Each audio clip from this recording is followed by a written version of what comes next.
Pemirsa, Resbob ditangkap tim Direktorat Siber Polda Jawa Barat di tempat persembunyiannya di Semarang, Jawa Tengah usai sempat kabur ke Surabaya dan Solo. Kasus ini menjadi potret kian fatalnya ujaran kebencian. Dan kita akan membahasnya bersama Kabar Eskrim periode 2008 hingga 2009, Komjen Pol Susno Duaji, pengamat sosial media Enda Nasution. Selamat malam Bapak-Bapak. Selamat malam. Agung di sini sehat. Bapak-bapak, terima kasih sudah berkenan bersama kami bergabung di Berita Satu Tabah. Saya mau ke Pak Susno Duaji terlebih dulu. Pak Susno, bagaimana Anda melihat konstruksi kasus ini? Alhamdulillah Mas Agung. Apakah sejak awal memang sudah memenuhi unsur pidana di kacamata Anda, Pak Susno? Ini kasus yang berulang berkali-kali terjadi gitu ya. Baik ada ujaran kebencian terhadap perorangan, terhadap kelompok, kemudian terhadap suku, bahkan ada juga mendiskreditkan agama tertentu melalui media. Kita pertama bersyukur sudah menjadi negara demokrasi, kebebasan kita bersuara dilindungi, tetapi kebebasan itu ada batasnya.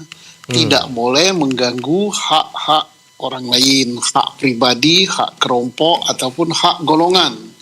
Nah, apa yang dilakukan oleh YouTuber yang sudah ditangkap ini, itu jelas setiap orang sudah paham bahwa yang dilakukan dia sudah berlebihan, sudah melewati garis, dan sangat tepat Undang-Undang ITE diterapkan kepada dirinya gitu ya. Pasalnya pun sudah tepat gitu kan, dan nanti akan berkembang gitu dalam penyidikan. Berkembangnya kemana? Apakah masih ada pasal lain yang dilanggar? Dan sudah jelas lagi bahwa perbuatan ini tidak dilakukan seorang diri, ada temannya yang membantu. Tinggal dilihat peran membantu tadi sejauh apa dalam perbuatan ini, dan dia pun bisa menjadi tersangka. Dan ini peringatan untuk kita semua, jangan dilakukan lagi. Ujaran yang dilakukan oleh tersangka ini tidak hanya menyakiti warga Jawa Barat, suku Sunda, tapi semua anak bangsa Indonesia merasa tersinggung, merasa tersentuh hatinya bahwa kesatuan dan persatuan bangsa kita tercederai oleh ucapan anak muda yang berpendidikan dan dia seorang mahasiswa. Tidak pantas dia lakukan ini. Oke, tetapi Anda Pak Susno sepakat begitu ya bahwa ini sejak awal memang sudah memenuhi unsur pidana begitu ya? Sudah, sangat. Dan ketidaksportifan dia, kenapa dia lari bersembunyi gitu kan? Mestinya dia sebagai seorang anak muda tunjukkan kesatria, mohon maaf dan menyerahkan diri kepada aparat untuk diproses. Oke, walaupun sebenarnya tadi kita lihat juga sudah menyampaikan gitu ya permohonan maaf secara daring, membuat video klarifikasi. Tetapi ada temuan di mana yang bersangkutan sempat melarikan diri begitu. Itu menjadi gambaran bahwa tindak yang tidak sportif begitu ya? Iya, sangat tidak sportif. Kan ke Surabaya, ke Solo, dan tertangkapnya di Semarang. Ini kan mempersulit aparat ini. Oke, kalau dari kacamata pengamat sosial media ini seperti apa, Mas Enda? Sosial media ini kan tampaknya membuat penyebaran ujaran kebencian semakin masif dan cepat terjadi begitu ya. Apa implikasinya untuk masyarakat kita? Ya, sebenarnya setiap kali ada kasus seperti ini kita kemudian jadi belajar ya apa yang harusnya tidak dilakukan gitu. Dari waktu ke waktu tentunya tadi Pak Susno sampaikan juga ini bukan yang pertama kali. Sebelumnya sudah pernah ada juga penghinaan pada suku, pada kota, bahkan juga pada agama juga sempat ada yang muncul gitu ya. Nah, ada beberapa saya rasa yang perlu dicatat. Seringkali memang pelakunya ini anak muda yang tidak berpikir panjang ya. Dalam kasus-kasus lain yang lebih ringan, memang secara anak muda yang masih pengen pamer gitu ya, mereka nggak memperhitungkan siapa sih yang bisa melihat rekaman ini gitu. Dalam konteks lain yang lebih sederhana, ada kasus di mana misalnya anak-anak SMP merokok sambil live streaming. Itu kan juga sangat kelihatan sekali oleh guru dan teman-temannya gitu ya. Nah, dalam konteks ini saya menduga ya, saya nggak yakin, saya menduga tentu Resbob ini tidak mengantisipasi bahwa kasusnya akan sampai sebesar ini. Dan itu umum terjadi di berbagai ujaran kebencian, bahwa memang biasanya tidak dimaksudkan untuk kemudian menjadi viral dalam tanda kutip gitu ya. Nah, yang seringkali dilupakan oleh pengguna media sosial adalah kalau kita mengucapkannya berpidato di depan gedung DPR MPR misalnya tanpa ada yang merekam, maka ucapan kita itu akan hilang aja ke udara gitu ya. Nah, tapi pada saat ada yang merekam, lalu kemudian rekamannya itu diupload ke internet, maka yang awalnya mungkin temennya dia paling banyak 10 orang, tiba-tiba bisa di-forward, bisa di-repost, bisa dikirimkan, sampai sekarang mungkin sudah jutaan orang yang melihat apa yang dia ucapkan. Sehingga penyebarannya eksponensial begitu ya? Eksponensial, dan akhirnya resikonya jadi seperti ini, sampai harus berurusan dengan hukum gitu. Secara psikologis ada juga yang menyebutkan bahwa pengguna sosial media begitu relatif lebih bernyali karena mungkin di alam bawah sadar mereka merasa bahwa yang dihadapinya itu hanyalah kamera belaka begitu ya. Tidak tahu bahwa di balik kamera itu sebetulnya ada begitu banyak yang bisa melihat begitu ya viewernya. Seperti tadi Anda menyampaikan anak sekolah merokok di depan kamera, dia nggak berpikir bahwa gurunya akan melihat dan sebagainya begitu. Karena pada saat kejadian yang dihadapan adalah kamera begitu ya. Nah, ada data juga dari dataset Indotoxics pada 2024 yang mencatat selama 2 tahun terakhir Indonesia ternyata mengalami peningkatan 10 kali lipat dalam rasio ujaran kebencian daring dengan total 43.692 data yang dikumpulkan. Dari kacamata Anda, Mas Enda, apa yang membuat peningkatan sedemikian masif tersebut? Bukankah literasi digital itu terus kita lakukan gitu ya? Tuh, sebenarnya kalau kita bicara soal literasi digital ya, tanpa berusaha mengecilkan kasusnya ini ya, tapi saya menganalogikan internet ini kan super highway sama seperti jalan raya gitu. Kita nggak bisa bilang bahwa jalan raya ini akan 100% bebas kecelakaan dan bebas kejahatan. Dan dalam kasus tertentu bisa kita bilang bahwa penyebab terjadinya kejahatan karena ada jalan rayanya, gitu kan ya. Nah, sama seperti media sosial juga gitu. Kita nggak akan bisa bilang bahwa akan hilang nih seluruhnya. Oh, semua orang akan baik di dunia maya, di media sosial. Pasti akan ada sebagian yang selalu problematik lah katakanlah ya, menggunakannya tidak dalam konteks yang positif, dan itu memang secara alaminya begitu gitu. Nah, cuman mungkin yang perlu kita pelajari dari kasus ini ya, ini Resbob ini kan sebenarnya siapa sih dia gitu ya, seorang mahasiswa, bukan siapa-siapa. Memang ujarannya ini yang kemudian membuat heboh gitu. Yang harus kita waspadai sebenarnya adalah ketika ada public figure, pemimpin politik, pemimpin agama, tokoh yang kemudian mengungkapkan ujaran seperti ini, entah dengan maksud apa dan dengan sengaja. Itu yang akan jauh lebih berbahaya, karena kemudian dia sudah punya audiens yang percaya dengan apa yang dia bicarakan. Nah, itu justru jauh lebih berbahaya lagi. Karena memiliki kemampuan atau fungsi kontrol sosial begitu ya. Mungkin bisa mengarahkan pendapat atau pemikiran atau paham tertentu begitu ya. Betul, karena kalau kita reaksi pertama kali kita melihat videonya dia kan, ini siapa sih anak muda kelepasan gitu ya. Biasanya kan walaupun mungkin ada rasa marahnya juga. Tapi kalau seorang tokoh misalnya public figure bicara hal yang sama dan kemudian dengan menggunakan identitasnya yang jelas, kan kita tidak bisa bilang bahwa itu tidak disengaja gitu ya. Kecuali memang secara candid direkam diam-diam misalnya gitu. Tapi kalau dilakukan secara sengaja, wah itu berbahaya sekali, dan itu yang harus kita waspadai gitu. Soal ujaran kebencian ini kan sudah ada aturannya, sudah ada payung hukumnya sejak lama. Saya mungkin konfirmasi kepada Pak Susno Duaji. Tetapi kalau kita coba kerucutkan khusus untuk kasus yang ini begitu, tersangka kan sempat berpindah-pindah tempat. Tadi sempat kita diskusikan sedikit begitu, berpindah kota untuk menghindari hukum. Adakah implikasi tambahan dari hal ini, Pak Susno? Iya, itu termasuk hal-hal yang memberatkan. Dia sudah jadi tersangka.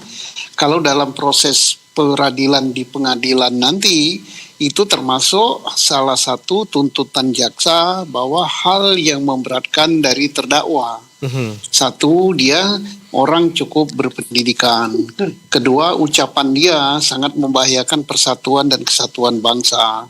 Yang ketiga, dia berupaya untuk menghindari tanggung jawab dengan melarikan diri. Itu termasuk hal yang memberatkan. Berbeda dengan dia, begitu kejadian dia sadar, kemudian mendatangi aparat, minta untuk diproses, dengan dia minta maaf gitu.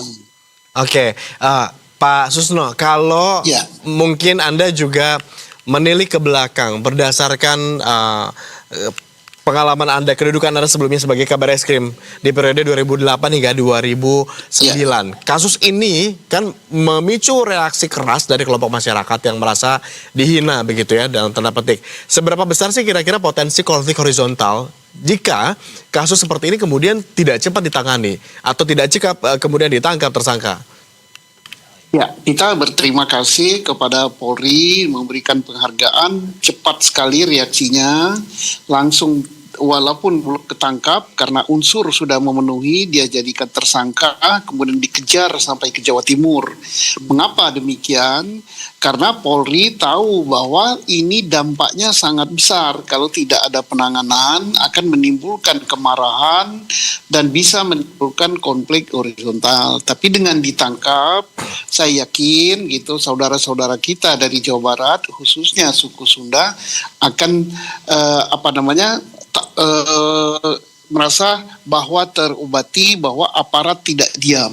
Ini tidak didiamkan saja, tapi tegas tindakannya, dan ini betul-betul tindakan dari oknum perorangan, bukan dari kelompok yang melakukan hal ini.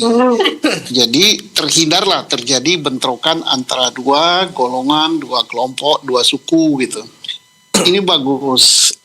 Jadi dari segi tindakan aparat kita hargai.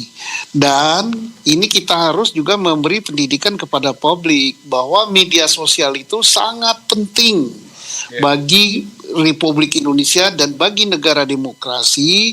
Inilah sarana kita mengoreksi pemerintah, mengoreksi politisi, mengoreksi tindakan siapapun juga. Jadi kalau ini digunakan dengan baik, sesuai dengan keperluannya, ini sangat bagus. Karena ini sampai ada yang mengatakan partai terbesar dan partai murni dan partai yang membela rakyat itu adalah partai netizen. Netizen. Sarana partai netizen apa? Ya media sosial. Kalau sarana partai politik ya bicara di gedung DPR ya. Kalau kita bicaranya di sini, bebas kita bicara, tapi ada batasnya. Tetapi setidaknya begitu upaya cepat tangkap yang dilakukan oleh pihak kepolisian begitu mengamankan tersangka setidaknya menjadi warn begitu ya, menjadi peringatan untuk siapa saja pengguna media sosial di luar sana untuk lebih bijak dalam menggunakan platform media sosial pada saat live ataupun juga membuat konten. Jangan sampai kemudian terjerat oleh kasus serupa begitu ya. Saya mau ke Mas Enda kalau begitu. Kesadaran masyarakat untuk bijak menggunakan sosmed kah yang perlu kita katakanlah soroti, atau jangan-jangan memang ada aturan tertentu yang belum ditegakkan secara lurus begitu terkait kebijakan penggunaan media sosial dari platformnya masing-masing begitu untuk live. Kalau di TV kita tahu kan tadi seperti Mas Enda menyebutkan bahwa ada orang merokok saja kemudian buat konten. Di TV kan itu tidak bisa, harus disensor. Sosial media punya kebijakan yang mungkin juga berbeda begitu. Dari kacamata Anda seperti apa? Jangan-jangan ada aturan atau platform tertentu? Ya, ini sebenarnya masih dalam sebuah diskusi panjang ya. Tapi tentu pertama sebenarnya sebelum kita sampai ke hukum Indonesia, masing-masing platform punya namanya ketentuan layanan masing-masing. Nah ini juga sebenarnya sama. Bahkan kalau kita live stream di salah satu platform ya, di TikTok katakanlah gitu, sambil merokok, itu juga akan di-ban oleh dia gitu. Begitu juga misalnya di YouTube ya. Walaupun orang masih bisa merokok, tapi yang merokok ini sudah tidak bisa mendapatkan penghasilan iklan lagi dari platform itu. Jadi masing-masing platform memiliki ketentuan layanannya masing-masing, termasuk misalnya mensuspend atau mendeactivate si akun yang dianggap melanggar. Dan dalam kasus yang spesial, sama seperti misalnya kemarin pada saat kerusuhan kan platform TikTok juga mendeactivate fitur live-nya karena punya potensi untuk kemudian menjadi jatuh lebih banyak lagi korban harta ataupun nyawa ya gitu. Jadi masing-masing ini juga sama semua. Nah, tapi di luar itu saya rasa memang kita dalam satu diskusi panjang bagaimana sih caranya mengelola konten-konten yang ada di ruang media sosial ini gitu ya. Karena dia masuk produk jurnalisme bukan, tidak bisa diatur dalam kode etik jurnalistik, dibuat kemudian kita anggap ini juga tidak ada dampak, tidak mungkin juga karena kita tahu dampaknya juga besar. Tapi di sisi lain tadi kata Pak Susno kita juga butuhkan ini untuk mengawasi ya para pemimpin kita untuk menjadi semacam anjing-anjing penjaga juga misalnya gitu ya. Jadi semacam suara masyarakat, ruang publik lah. Ruang publik terbuka untuk melakukan kritik dan lain sebagainya. Nah, jadi kita perlu sebuah balance gitu, sebuah keseimbangan antara apa sih yang boleh disampaikan dan kemudian yang dianggap merugikan. Seperti sekarang misalnya penyebaran judul juga lewat media sosial ya. Penyebaran juga banyak konten-konten negatif ya, katakanlah pornografi dan lain sebagainya juga lewat media sosial gitu. Nah, jadi tapi kita perlu dapatkan sebuah keseimbangan di mana pada saat kita menggunakan media sosial, makanya tadi juga betul sekali bahwa bijak bersosmed itu kebetulan juga satu gerakan yang saya dan teman-teman gaungkan sejak 2017 adalah bagaimana kita sebagai pengguna punya tanggung jawab lebih dibandingkan misalnya kalau kita pemirsa televisi ya, pemirsa media broadcast, maka kemudian tanggung jawabnya ada di teman-teman yang membroadcast. Tapi kalau di media sosial, di internet, kita menemukan sesuatu yang tidak baik, kita tinggal pindah ke channel yang lain. Kita tinggal blok misalnya, kita tinggal ban atau kita laporkan juga bisa gitu ya. Jadi ada memang ini masih dalam diskusi panjang dan ada banyak ide sebenarnya, tapi saya rasa perlu kita cepat dapatkan bagaimana titik keseimbangannya supaya kemudian di satu sisi tidak menghalangi kebebasan berbicara, berpendapat, tapi di sisi lain juga kita bisa meminimalisir hal-hal yang negatifnya. Oke, kalau ini ternyata sifatnya masih diskusi, mudah-mudahan kita dengarkan update-nya dari Mas Endar di kemudian hari begitu ya. Update-nya seperti apa nih? Udah ketemu belum titik tengahnya? Terakhir mungkin singkat saja untuk Pak Susno, apakah pendekatan hukum saja cukup untuk membuat efek jera masyarakat untuk katakanlah lebih berhati-hati memanfaatkan ranah media sosial, atau sebenarnya juga perlu pendekatan lainnya atau edukatif atau apa? Baik, saya sangat tertarik dengan apa yang disampaikan Mas Indar ya selaku pengamat media sosial. Pertama, media sosial ini sebenarnya sudah ketat ya pengawasannya. Satu, siapa yang melanggar ya, penyiaran, berbicara atau kontennya membuat hal-hal yang tidak benar, maka operator itu akan memblokir. Itu satu pengawasan. Pengawasan kedua, tiap-tiap media sosial itu ada di bawah itu kita lihat pelaporan. Kita bisa melaporkan itu bahwa ini konten yang tidak baik ya. Yang ketiga, negara melakukan pengawasan lewat Kementerian Komdigi gitu. Nah, tinggal Komdiginya berfungsi apa tidak. Yang keempat, yang lebih berat lagi, ya ini kasus yang terakhir ini langsung pidana gitu, dijerat dengan Undang-Undang ITE.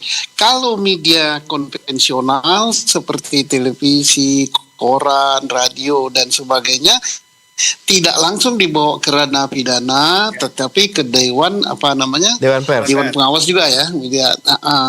Jadi sebenarnya yang keempat, dari masing-masing operator itu ada sarana untuk ngawasi, untuk yang berlanggar kemanusiaan, untuk yang sadis dan semua nggak boleh disiarkan. Nah, yang kelima tinggal tergantung oknumnya, manusianya. Kalau kamu berbuat, kamu akan dipidana demikian. Maka kita mohon polisi selaku penyidik harus aktif. Siapapun yang bersalah, yang melanggar, terapkanlah undang-undang itu. Terima kasih. Baik. Pak Susno, terima kasih sudah berbagi insight. Mas Enda juga terima kasih sudah berbagi insight pada malam hari ini. Mudah-mudahan apa yang kita diskusikan hari ini bisa membuahkan hasil suara tadi ke depannya. Dan kita apresiasi juga tadi langkah pihak kepolisian yang dengan cepat melakukan tindakan agar ini tidak kemudian semakin besar dan menjalar ke ranah yang lebih luas lagi. Selamat kembali beraktivitas, Pak Susno, Mas Enda.